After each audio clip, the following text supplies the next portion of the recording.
कांग्रेस नेता Shashi Tharoor party leadership के खिलाफ लगातार आक्रामक मुद्रा में हैं।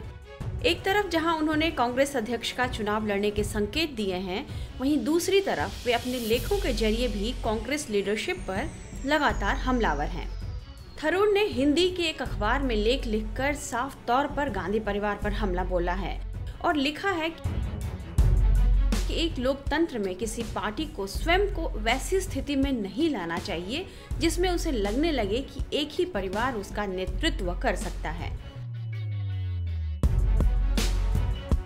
थरूर ने इससे पहले एक मलयालम अखबार में भी लेख लिखा था, जिसमें उन्होंने कांग्रेस अध्यक्ष पद के लिए स्वतंत्र और निष्पक्ष चुनाव कराने की बात कही है।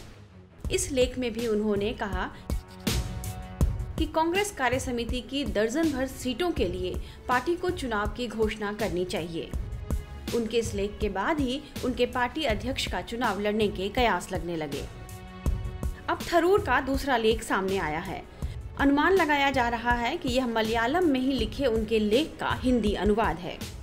थरूर ने इस लेख में कांग्रेस अध्यक्ष पद पर होने वाले चुनाव को लेकर कहा है कि मैं उम्मीद करता हूं कि अनेक उम्मीदवार आगे आकर अपनी दावेदारी को सामने रखेंगे और पार्टी और देश के लिए अपने विजन से अवगत कराएंगे। उन्होंने आगे लिखा है कि अनेक कांग्रेस समर्थक इस बात से निराश हुए हैं कि राहुल गांधी ने अध्यक्ष पद के लिए चुनाव लड़ने से इनकार कर दिया है। थरूर के मुताबिक इस मामले में निर्णय गांधी परिवार को ही लेना है, लेकिन एक लोकतंत्र में किसी भी पार्टी को स्वयं को वैसी स्थिति में नहीं लाना चाहिए जिसमें उसे लगने लगे कि कोई एक परिवार ही उसका नेतृत्व कर सकता है।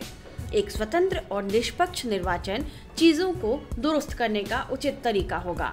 पार्टी के नेताओं और कार्यकर्ताओं की गहरी इच्छा है कि कोई नेता उनका मार्गदर्शन करे, जो कि पार्टी के पुनरुत्थान की नीति बनाते हुए देश के सामने ताज़ा एजेंडा रख सके।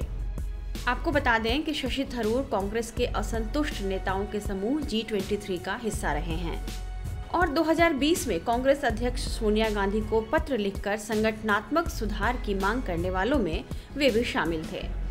इस सिलसिले में थरूर ने अपनी लेख में सफाई पेश करते हुए लिखा है कि मैं यह कहना चाहता हूं कि उस पत्र में व्यक्त चिंताएं पार्टी के सदस्यों और शुभचिंतकों के मन में अनेक महीनों से थी और वे चाहते थे कि पार्टी में नई ऊर्जा आए। ये चिंताएं पार्टी की विचारधारा या मूल्यों को लेकर नहीं थी, बल्कि किस तरह से पार्टी चलाई जा रही है इस बारे में थी।